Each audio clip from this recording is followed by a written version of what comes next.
Hi all, welcome back to One Pitch Catch. There's been a fair amount of action over the last few days since we last spoke. Actually, like almost like more than three-fourths of the games have had like 150, 160 ish total. I think it's like 5 out of 7 games, recent months. And then the other two were also won by the team chasing. So, like, is there a pattern here, like teams that are chasing are almost inevitably going to win? Because I think even the ones that were the 150, 160 ones, the chasing team won, I think, pretty much all of those. Like, you Yes, seeing any yes, pattern here, Ganesh? yes. I mean, it's been almost 2 weeks. I think it was April 23rd is when a chasing team lost, when Mumbai lost to CSK by a big margin of 100 runs. Or something like 103 runs or something. That was the last time a chasing team lost. After that, all chasing team, even in the super over, technically the team that chased in the super over that. won. In one ball, So but yeah. yeah, but so that was so. I mean, if you take away that game, also all the games have been won. But interestingly, like you said, 5 out of the last 7 games have been 150, 160 games. A couple of them have gone a little tight. The chasing teams have lost wickets towards the end, but still managed to win it pretty convincingly. I would say convincing wins, but except for a few hiccups in between. But some of the other teams have not had hiccups also. They've planned the chase Okay. very well. And even the 220, couple of 220 chases, the chase was very well planned. And I think the IPL is getting into a phase where the chasing becomes easier. I Yeah, don't know how. because I was looking at some data, 2024 and 25, if you just take the league matches, right? The Yeah. chasing team won around 50% of the time in 24 and 53% of the time in 25. Mm. This year we are at, I think, 48 games are over. So you could say around three-fourths of the league matches are over because almost all teams have played 10 out of 14. Yes. And now that percentage is at almost 67 percentage where the chasing team is winning. So there's definitely something that's changed in terms of maybe it's become easier to chase, or maybe the batting depth is that much more. Maybe teams are have figured out how to use the impact player. I don't know. I don't know if there's a specific answer around it, but certainly that's interesting in terms of the huge jump we are seeing in terms of the chasing percentage wins. I would be surprised if the teams know how to use the impact player. That may not be the reason. I mean, there is always a phase when the chasing teams win, Jaga. I mean, I remember last year or 24 or 2024 or 2025. The first initially it took about 17 or 18 games for a chasing team to lose a game Oh, okay, when the okay. tournament started. Okay, for a long time the chasing teams kept on winning. This time it was not the case. Initially, it was not that long, so now it's gotten into this phase. I think it's almost like I said, 13 days since the chasing team lost. So that is the phase that they're going into. I don't know how, but I mean, the more interesting thing in the last 7 games have been the top four, whom we thought that something major mishap Yeah. has to happen for them to get out of top four. PBKS, RCB, RR, SRH, all four of them lost their games in the last 7 games Yeah. in this chase super chase scenario. If we can call that a super chase scenario. So that is given a lot of hope to Gujarat and Chennai as well. So because they have won their games, they've Right. fortunately have been fortunate enough to chase and win those in their previous games. So that has given them a hope. Though Chennai is in 6 and GT is in 5, GT is on the same points, which is 12 with RCB, RR, and SRH. So it's on net run rate. They are number 5. But Chennai has a better net run rate than GT also. Correct. But they are a Yeah. couple of points less, so they are in 6. So that also leaves. Unfortunately, Lucknow and Mumbai is going to be very Herculean for them to make it to the top They're four. practically out, right? I Yes. mean, unless like the sun has to rise in the west or something like that, and then it may happen or something like that. Yeah, true. I mean, see, because the maximum they can reach is 14. I think this year 14 is not a comfortable level of points, I Mm. feel. I mean, 14, I mean, some people have gone in the past to the top four with 14 earlier teams, but now I think, and especially with 10 teams, it's getting difficult to get ahead with 14. I think the Yeah. 16 would be a better safe position. In fact, this time 16 also may not be safe because net run Okay. rate might with 16 with a good net run Mm. rate would be better, I feel, given the way, because now there is a lot of games which are between the top four.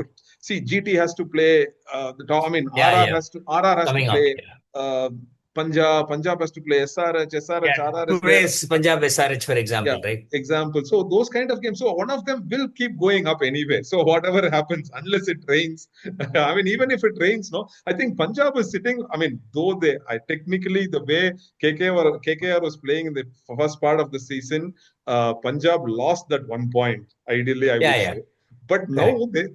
that 1 point being in an odd number of points gives them an advantage. The net run rate is not coming into the picture most of the time. Correct. Yeah, So yeah. that's a nice thing for Punjab. But overall, over going, I mean, still it's baffling, Jaga, to see selection of teams, selection of impact players, pitch advantage for the home team, toss Yeah, I wanted to check decisions. on pitches. Like I think we said early on in this season that initially the pitches may be 200 plus, 220 plus, but they may start wearing out over a period of time. Is that what we are seeing? Like we're getting towards almost like I said, almost three-fourths of the tournament is or league stage is over. So are the pitches basically just becoming a little bit more difficult to bat on, That is I think it's not or are they fully. being prepared that way? I think it's not fully true. It's partially true, maybe. See, because every ground, it's not the same pitch. See, even if you're playing 7 games in Chepak, for example, they're not using the same pitch, Jaga. Yeah. There are 3 or 4 strips in the center. They use, I mean, a pitch is probably used for two. I would be surprised if they use for 3 games, Yeah, 2 or 3 games at maximum. Yeah. most, at most. So that way, I don't know if. I mean, if it is the fatigue factor of the players also, is it that is Mm. also play coming into the picture? And I always thought the home team has a say in what kind of pitches they want, and that is how. I mean, in fact, a lot of times commentators and critics are questioning sometimes why is such and such a team paying in this wicket when they could have offered another wicket Yeah, which yeah. is more advantageous to their home to themselves, instead of giving, sometimes they give a pitch which is advantage to the visiting team. So the Right. commentators and experts question that a lot, but uh, going by what we hear from some of the managers and coaches, I mean, in the initial part of the season, Fleming said that we don't get the pitches that we want in Chennai. And again, yesterday, after the loss to CSK, Hemant Badani has also said the same thing, that we do not have a say. It's the BCCI which Mm. is running the pitches, and whatever pitch is offered Okay. to us, I like a visiting team has to play on it. The home team also has to play on it, is what I say. But I am I am somehow not Not so sure. Yeah. convincing that looks like a very lame excuse for the losses that they're going through, is what I feel, Jaga. Yeah. Because both the times Fleming told that when they were going through losses, Badani tells that when they are going through losses. Yeah, I don't think the teams that are winning will ever say that no, we don't get the pitches that we want. So pretty Yeah, sure the obviously. results are the ones that's drawing the kind of comments. Um, let's just move on. I mean, I think one of the like you kind of hinted, GT and CSK have been a big beneficiary at least over the last week, and now it seems like GT is probably knocking in the doors of that top four, right? It's quite likely that they could make a very serious bid for being in that final top four when all the 14 leagues stage games are over. What I think their bowling attack is definitely improved. Initially, we had a sense that their batting was very top heavy, but I think over the last few games, I think Washington made some runs and they've had a little bit of support coming in from some of the others as well. What are you saying different about GT right now? I mean, I think that tactically they are the best team. I think the pitches they offer to the visiting teams are exactly what not the visiting teams want. Okay, if a team is spin heavy, they give us seaming wicket. If a seam if They they don't give. The BCCI gives. BCCI gives. Okay. So if it's a very good bowling attack team, they will get a team they'll get a pitch by the BCCI, which is which is stopping, turning. So that way tactically they've been very brilliant, and also the changes that they made. I mean, see, for a long time I felt they've been carrying Shah Rukh Khan for a long time. I didn't see him performing, but he was also moved out last match. I mean, they brought in that youngster. I mean, Sindhu came in and he scored a few runs, but not as expected. Probably, I mean, this was his first game. That is still okay. But the way their bowlers have stood up, especially Siraj and Rabada, has been fabulous. Fabulous. They've just not.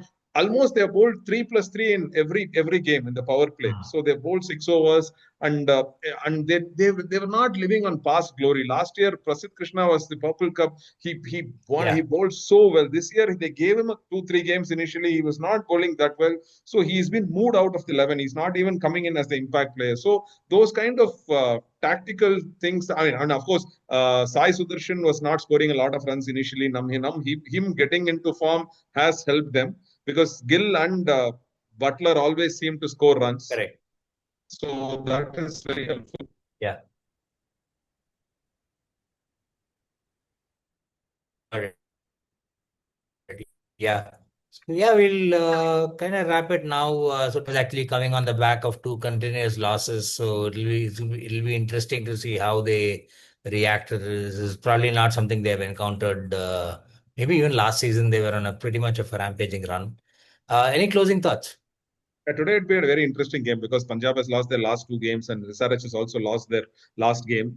So to lower ranked teams, both of them. So that would be an interesting game. And today the whoever wins is going to be number 1, and almost their playoff position should be sealed. Yes.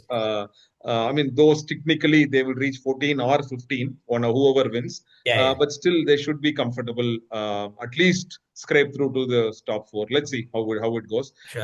And I hope this chasing trend also stops at some point of time, and games become more challenging, and not just the toss deciding who wins. Yeah, you win the toss, you are through basically, right? Yeah. Or not necessarily. Okay, yesterday Delhi won the toss, they let CSK win. Yeah, okay, you chase, you're through. Yeah, that's a better way to put it. Okay, yeah. So we'll wrap it. Come back next week maybe with a fresh update. Until then, thanks a lot. Please keep watching, subscribing, and leave us your comments. Thanks. Bye.